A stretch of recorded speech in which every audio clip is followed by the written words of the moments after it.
আজকে তোরে কিছু বিষয় নিয়ে কোনো প্রশ্নও করবো না, কিছু শিখাবো না। স্যার আজকে তোরে মানব দেহ সম্পর্কে একটা প্রশ্ন করবো। স্যার করেন। মানব দেহের জোড়ায় জোড়ায় কি কি জিনিস আছে যা দেখা যায়?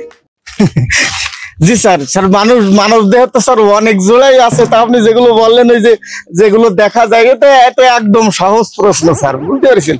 এটা হচ্ছে কি, মনে করেন যে মানব দেহে যেগুলো দেখা যায় সেগুলো হচ্ছে কি আপনার এই যে দুটো কান দেখা যায়, তারপরে মনে করেন যে আপনার দুটো চোখ দেখা যায়, এই দুটো সব জিনিস জোড়া জোড়া। আর মনে করেন যে এই যে দুই পাটির দাঁত জোড়া জোড়া, তারপর হচ্ছে আপনার এই যে মনে করেন যে দুটো ঠোঁট, এটাও একটা জোড়া।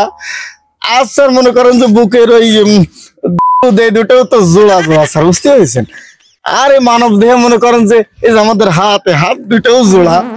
আর মনে করেন যে স্যার এ বাদেও মানব দেহের ভিতরে অনেক কিছুই জোড়া জোড়া আছে, ওইগুলো ওদিকে আর যাচ্ছি না, কারণ আপনি তো বলেছেন যে যেগুলো দেখা যায় সেইগুলো বলতে। স্যার এত গেলে মনে করেন যে মাজার উপর মনে করেন জোড়া, আর মাজার নিচে জোড়া আছে স্যার। আরে থাম থাম, মাজার নিচে যাচ্ছে, মাজার নিচের জোড়া বুঝে নিবানি।